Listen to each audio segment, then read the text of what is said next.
Perfect, perfect. So yeah, no, we've got this recording here. So Melissa, how have you been? Oh, hanging in there, going crazy. Had a little meltdown yesterday. I just felt, what if they never let us out? Like, what if we're never allowed to leave?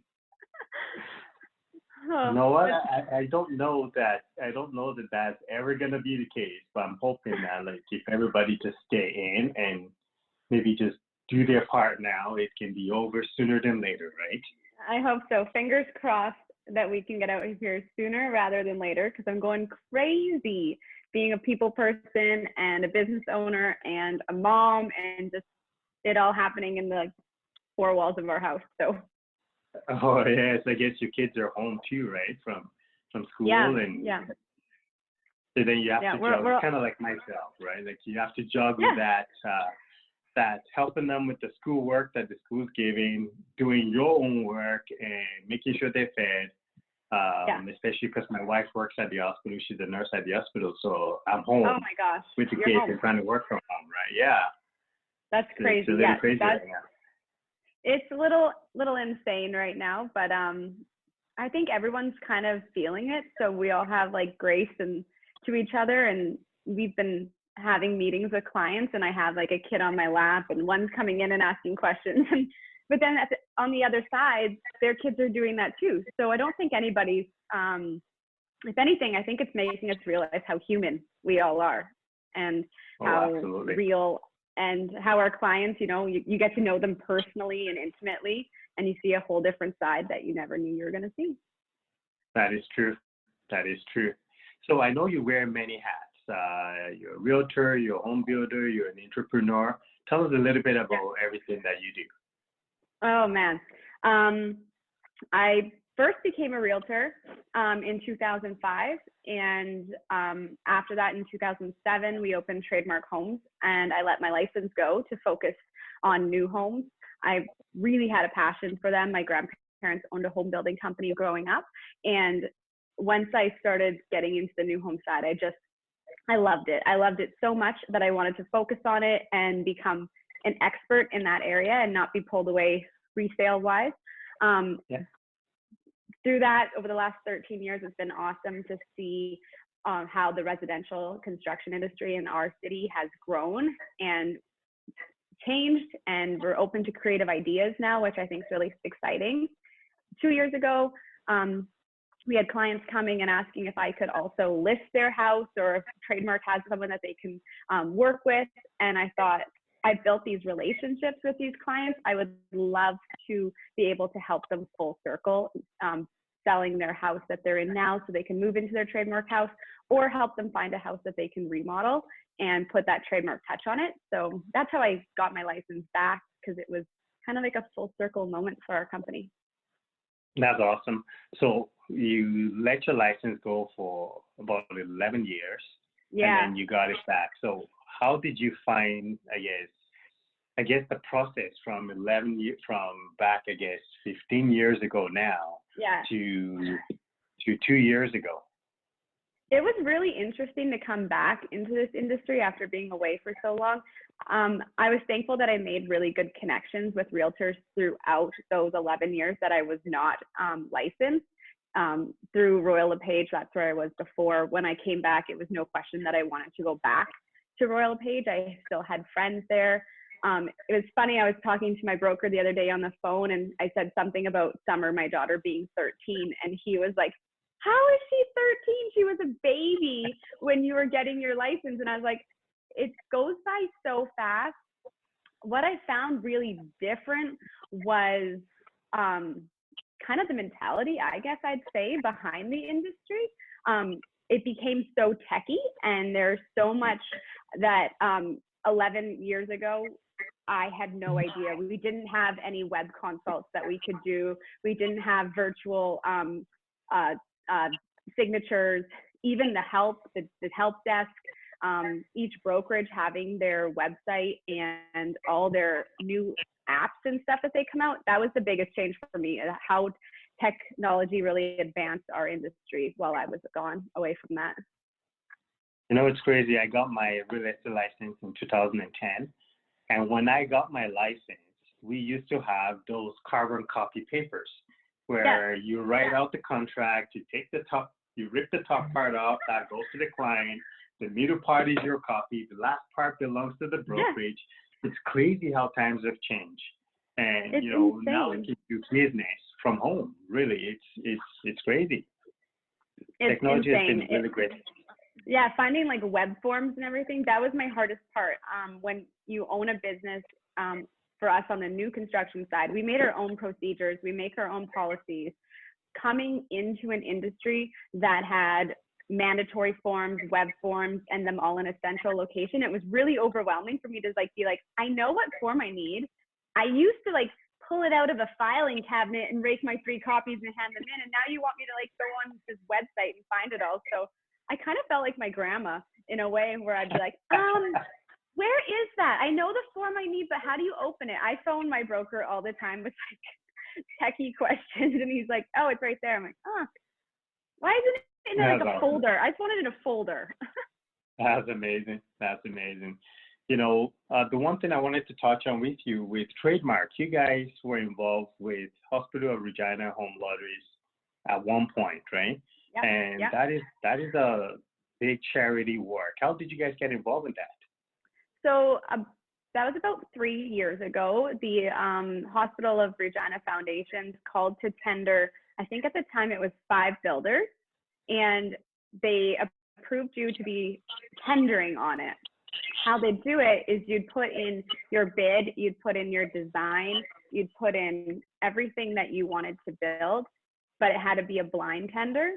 And then they'd go through each design. They don't know who they're approving. They know it's one of their 5 approved builders. And they'd see at the end whose house they loved the most. And it would be, they'd rip the cover off and realize that was a Trademark house, or that was a Ripplinger house. Oh, wow. So it was really cool because they weren't picking it necessarily being a Trademark house. They were picking it fully on the design package that we submitted to them. Now it's a little bit different. I could be wrong, and McCullough could correct me, but I'm pretty sure that Ripplinger has the contract for like the next couple years for the lottery houses. You know, I still think it's such a great thing to do as a company, because I mean, it's not like you're making a bunch of money off it, right? It's a lot of charity work. You're not making any money off of it. That's what people, you know, you are spending the full amount that they give you because you really want to impress, and it all goes back to charity. So it's absolutely, you do it out of your passion, and you get to be creative, and you get to try really cool things that maybe you wouldn't be trying in other houses. But at the end of the day, all the money's going back to the foundation. That's amazing. That's great work. Was that right around the same time you started rebranding Trademark? Yeah, that's right. Can you tell us about that process? Well, we went to this seminar, and there was so James and myself, so my husband and I own Trademark, and we had this team, and I feel like 6 years ago it was really muddy in our industry. I don't think anyone I know that back in the day Usonia did a really good job of branding into a niche, and you could drive down the street and say like, that is a Usonia house, and it had like all their all their criteria and kind of their characteristics of their house. We never had that, and I felt like we were trying to be something for everyone, and I felt like it was really muddy as a company when someone asked like, what do you do? Some people would be like, oh, you're that investor infill company, and I was like, are we? Oh, I had no idea. Other people would be like, oh, you build acreages. And I was like, yeah, we do. And other people would be like, oh, they're just another production home builder. And I was like, oh, like nobody knows us for what we want to be known as. We were known for what they heard of us from or what they built with us. And I just felt like that was really hard on us to know how to move and how to progress as a company if you don't know what your niche is. That's true. So we started really looking at what we love and what we want to do. And from there, we moved to more of this like modern farmhouse contemporary builder that people know us of today. It was a really hard process to get there. We worked with Matty O'Connell.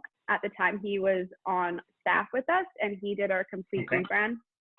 He is really amazing at rebranding. He now owns his own business and helps other people and other companies really find out what they are, who they are as a company. So he worked with us. Oh my gosh, I was floating past us. And really asked us hard questions and asked what, down to colors, like, what do you want to be? Now we're that, it's like black and white, really sharp, hints of wood. Like, we know who we are now and we know who we want to be. And that helps us make each decision. Down to office space. Like, some people just don't even think about that. And your office space needs to be a representation of your brand. That's where you're bringing clients. So we know what we want our offices to look like. We know what we want our show homes to look like, our spec houses, our trucks, everything. We really have a good idea of like the direction we want to go. But it did take many years to get there, and really many messy years of being that startup company from 2007 to 2011 till we really figured out we can't just keep doing things for all people. You really need to sit down and be like, what do you want people to know you as? That's really important as an entrepreneur. That's awesome. That's awesome. Before I ask the next question here, let's give a shout out to Maddie, the person that helped you do the rebrand. What company does he own now? He's at Makewell now, and I'm just gonna look it up on Instagram so I can give a little shout out to make sure I have the right thing. So you can follow him at Makewell Creative on Instagram. That's awesome. You guys have heard that. Local company, good at rebranding. You know, the new, I want to say the new Trademark brand, I'm loving it. I know back then, you know, if I have a client that's looking for an investment property, and my first call was, hey, Trademark, I know they have those up and down infills. And they usually are good for rentals and investments, type of thing, right? But I'm seeing you guys are more that single family, that kind of like that brand style look. And, and you've done a really, really good job with that. Good job on the rebranding. Thank you. So now you're 13 years as a home builder, local home builder in the city. 13 years, that's a long time. So how are you finding that the situation that's going on around us here with COVID-19, how has it affected the building sector? And then we'll move into the real estate sector. How has it affected you on the Trademark side? Yeah, I'm going to preface this all with that I can't speak for all builders. I think that's really important. I think that each builder and each company, each trade we all manage our companies different. And over the last 3 years, with the slowdown of our entire industry, we all made really different decisions to get us to different places. So I'll just talk about the decisions that we've made up till COVID, and then how COVID's affected the decisions that we've made. Over the last 3 years, we really did a company overhaul. We had our brand, we knew where we were going. Now we had to get our internal areas to match the direction that we wanted to go. With it being slower, we felt it was a perfect time for James and I to really take back and control the areas in our company as owners and operators. So over the past couple of years, we have had to do restructuring within our business, so that we had me looking over the sales department, James looking over the construction side. So we've made really smart decisions to get us to that point, and also really hard decisions that are messy for entrepreneurs, because you never want to hurt, you know, if you do layoffs and all that stuff, people, they get mad at your boss, like at their boss for making these layoffs, but you have to remember that good bosses and entrepreneurs, those are really hard decisions for us to make. It's business, but we take that business so personally that we don't want to hurt people's feelings. So we've made really wise decisions over the last 2 years, and we are still really excited about where we're going with our company. COVID has introduced obstacles that no one saw coming, like across the world. And I think that makes us feel a little bit more reassured that it's not because of decisions that we made that we're in this situation. It's not just an industry thing. This is like an entire economy across our nation and across the world that is going through this and constantly pivoting. Like, we wake up one day and we're allowed to go to work, and some people are pivoting because they're they're no longer there because they're told they have to stay home. I find that so heartbreaking for these businesses that are told they can't go. And I understand it and I get it on a health side of things. I totally see why. But as a business owner, that is the hardest thing, to put your business to the side that you've worked so hard on and be told by someone else you can't open your doors. Like, we thankfully haven't got to that position yet in the construction and real estate industry. It could be, we could wake up tomorrow and that's what we're told. And we have to be ready for that. And we have to be on our toes and making good decisions. With that, I think for my industry, on the construction side of things, on the real estate side of things, we are told that we have to be so smart. And you have to be thinking ahead, down to washing stations, on like hand wash, sanitizer on site, sign-in sheets on site. You can't just go about your normal day business and not put these practices in, because we have to show our government, we have to show occupational health and safety that we are taking this seriously and we are putting these steps in place so that we can remain open. But again, you never know. We could wake up tomorrow and construction won't be an essential service, and we'll take that when we get there. Right now, we are still building houses. We are still operating. We are doing it under completely different policies that we were a month ago, with our trades, 1 trade per house, maximum 4 people per site, must wash the door handles when you come in and when you go out at the end of the day, to have hand sanitizer or soap water on site for the trades, down to, I'm trying to think what else we have. Like, there's just so many that I like sat down and I've never had to write like a policy and procedure and tape it on a wall before. Like, that for me was a learning thing for an entrepreneur, and to sit down and be like, how do we keep everyone safe? I find for a builder though, it's really hard. This is when you have to really have those good relationships with your trades that respect your decisions, because we're not there to police them at every single job site. So we need to make sure that we're working with companies that respect our decisions and also will implement our decisions to their employees. That's awesome.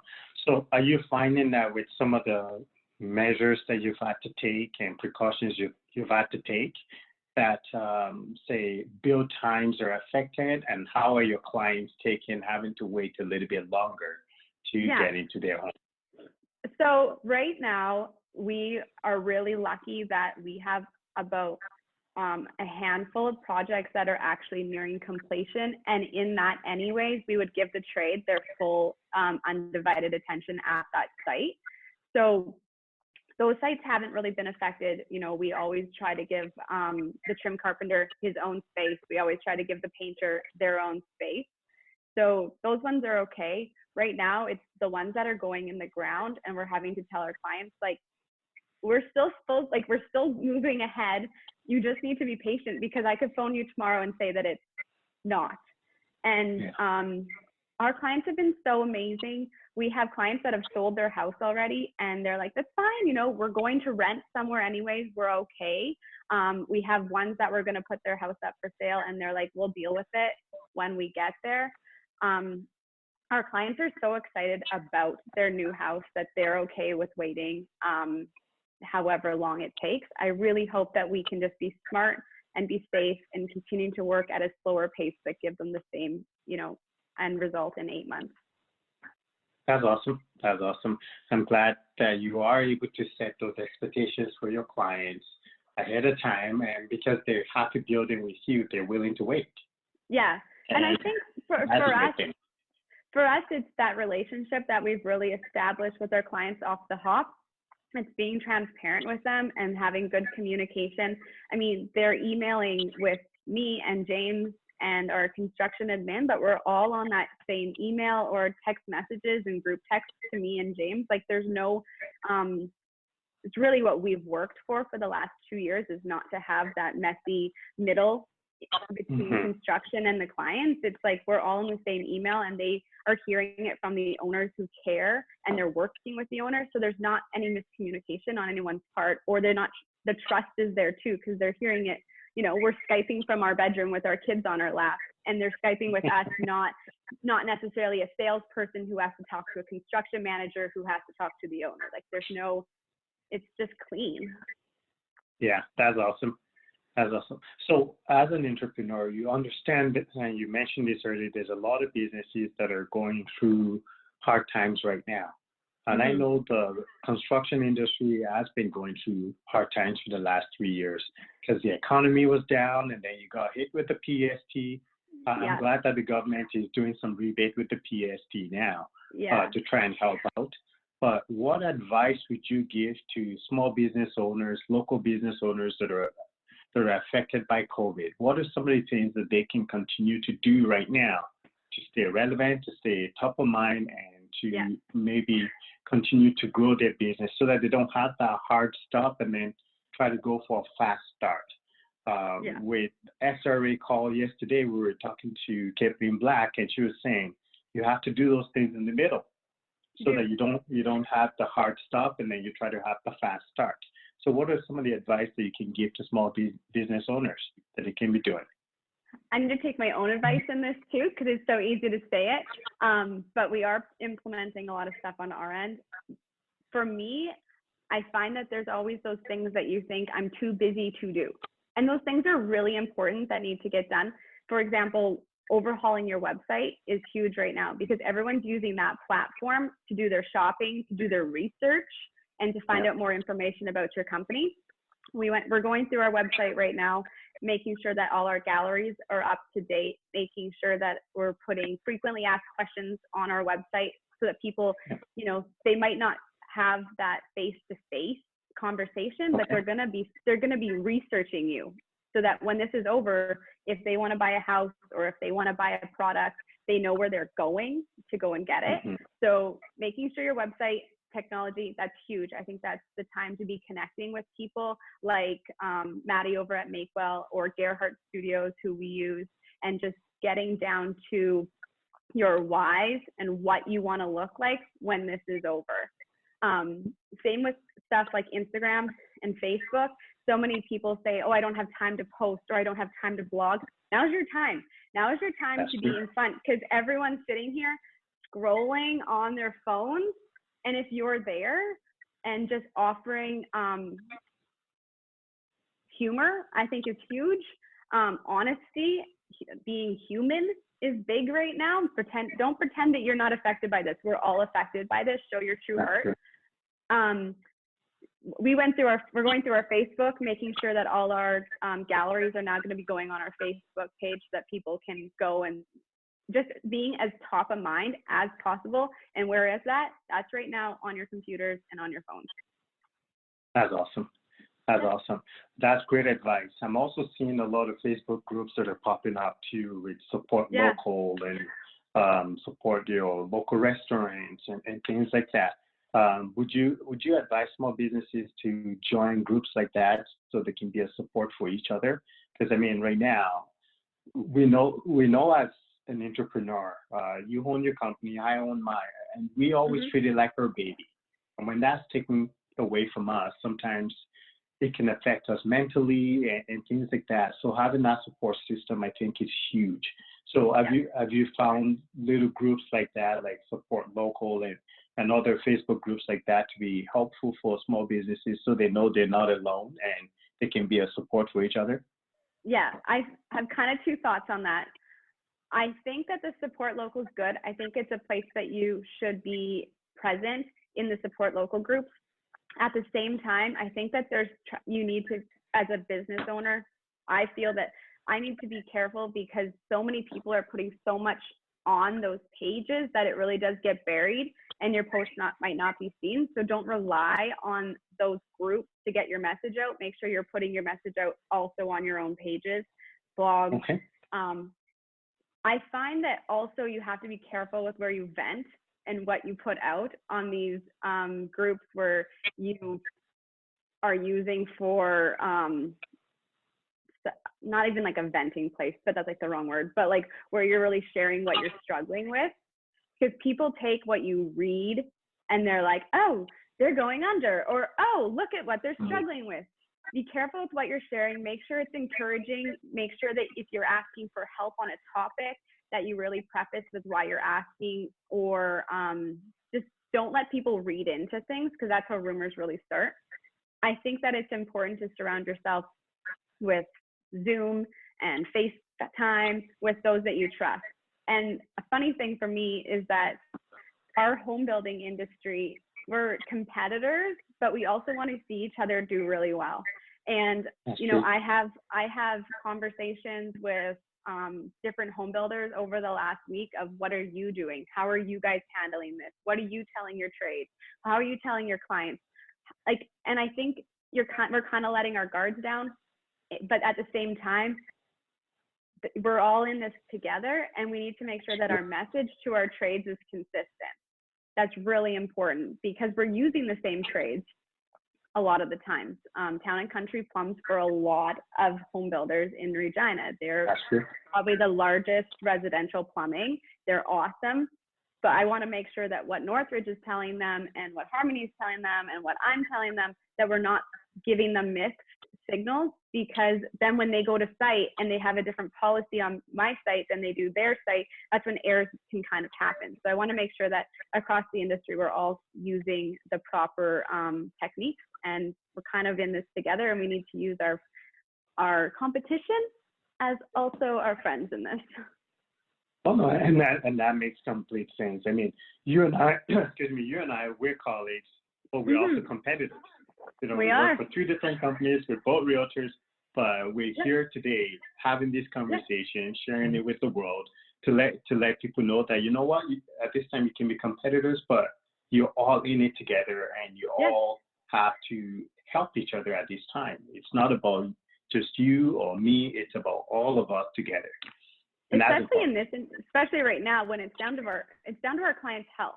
And at the end of the day, we want all our clients to be healthy. When I go and see your houses that you have listed, I want to make sure you've done what we all are agreeing is the proper techniques that our clients should be implementing into their houses. And when I go into your clients' houses, you want to make sure that my clients are following the same rules. So by having these conversations and these brainstorming sessions, it's not, oh, look what Tim's doing, he's so much better than what Melissa's doing. I want to make sure that I'm being as safe as you are. Yeah, exactly. And that's important right now, because, I mean, I think it's important for the whole industry to demonstrate that we can take leadership in this, and that we can make sure that safety is first, because if we don't, somebody else will make sure of that for us by shutting us down. Oh, yeah. And they're going to tell us we can't go to work. Yeah, for exactly. Sure. I totally agree. How is your brokerage handling stuff over there? Are you guys meeting online, or camaraderie? I'm finding right now, for me, that our industry is such people persons, and that we want to be together as a team, and we miss each other. How are you handling not having that face-to-face interaction? So in our brokerage, we talk almost every day. As you know, it's a small brokerage, so we're all on WhatsApp together, and we're always having conversations together. Every 2 weeks, we do a Zoom call where we can actually see each other's face on Zoom, and go through either a training or just an update, or just to see how everybody's doing. As a broker, to me, this is the time where I'm using the time to reach out to the agents, just to do a wellness check and see how they're doing, because they're my family too. That I call them my work family. Even our WhatsApp is labeled Platinum Realty Family, because we look at it as a family. So we want to make sure that everybody is doing okay, and make sure that their families are doing okay, because once again, we're all in this together. Obviously, we have policies in place right now where the building itself is shut down to the public. Because safety is important, and we're encouraging use technology as much as possible, and we want to help give guidance so that they can do that as much as possible. But it's important to still stay connected, and for us, we find that Zoom is allowing us to do that. Our WhatsApp conversations are allowing us to do that. Sometimes it's somebody sending a joke or something, so we all laughing, or somebody sending tips and things like that. Myself, I've been using I've been doing webinars almost every day. I take Oh. 2 hours a day that I'm home to do a webinar to learn more about the industry, learn more about real estate, learn more about marketing. So what I've been doing is as I see a webinar come up, I share it in the WhatsApp and say, hey, here's a link to webinars. Go check it out because there's a lot of useful information there. So I'm encouraging even like everybody in the brokerage to continue learning because we want to come out of days better than we were. And because a lot of us are working from home, this is the time to educate yourself so that you are better than you are. And I mean, that is an advice that I'll give to any small business, any salespeople, or anybody that's affected by this is take the time to make yourself better. Educate yourself as much as you can. And also surround yourself with people that can help you too. Because I was saying mental health is a big thing. You know, I'm lucky enough that my immediate family is around me and we're always in constant conversation. My work family is around me. We're always in constant conversation, but it's important that you surround yourself with people that can help you. So if you want to vent, you know you can vent and it's in a safe place and there's no judgment. And at the end of the day, you might just want to talk to yourself and then you feel better. But you know what? It's still important at the end of the day. Surrounding yourself with great people that can support you is important. I have one question for you here. Right now, with everything, I know all levels of government are working so hard right now to try and help Canadians as much as they can. You know, I would definitely applaud all their efforts because at the end of the day, they're doing their best. How would you say that some of the policies and I guess some of the things that the government is doing is going to help, say, the home building industry as a whole? Is there benefit to it, or do they need to hear more from the industry to do something different in order to be able to help the industry? Yeah. I think it was funny, their timing, that they put out the PST rebate. I was like, we've been asking for that for years and we get it right before COVID, which is good. I'm so thankful that they've been listening to what we've been saying. At this point, we'll take any help we can get to keep our industry moving forward. So the PST was really huge. The wage subsidy that the government put in place, I don't know I know they changed it yesterday and I haven't read too much into it. I know our accountant is doing that. But before, how they were saying that you needed to compare like a March last year to a March this year, that didn't make sense for our industry. It didn't make sense for the way that home builders do and trades really do their work. We are seeing our revenue come in March for sales that we did 10 months ago. That's true. It didn't line up. We weren't like a restaurant that didn't sell anything and you'd see it right away, or you didn't sell a product and you'd see it right away. Our projections are 8 months down the road that we're selling to see that turnover. So I know that our association and the Canadian Home Builders Association was working with the government to really voice our concerns in that area so that we didn't have, if we have to lay staff off, we would love to have that 75% wage subsidy so we don't have to do that. But the way that they laid it out, it did not make sense for us. I know they've redone it since, I've heard, so we'll see how that plays out. I don't know. I just think here, I have family in the States. That's where most of my family is. So just to hear how different countries are handling it all together, I kind of think that there should be everyone needs help. I saw this thing on Facebook. We're all in the same boat. We are not going through the same storm, but everyone needs help. And I don't think it should come down to how much your business is going down. I think you just need to help in this situation. All businesses are hurting. We're going to be hurting in different ways. I think that they should be just offering it to help companies and not really putting all these strict criteria on it, because I don't think that helps.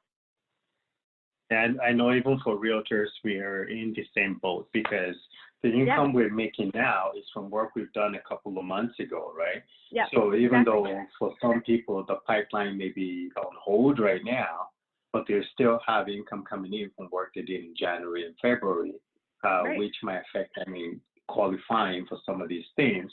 And by the time we truly start to feel the effects of it, it might all be over, but then we're left feeling the effects of it because we are all affected by this, but in different ways. Exactly. So I know the Canadian Real Estate Association has been working on it too, right?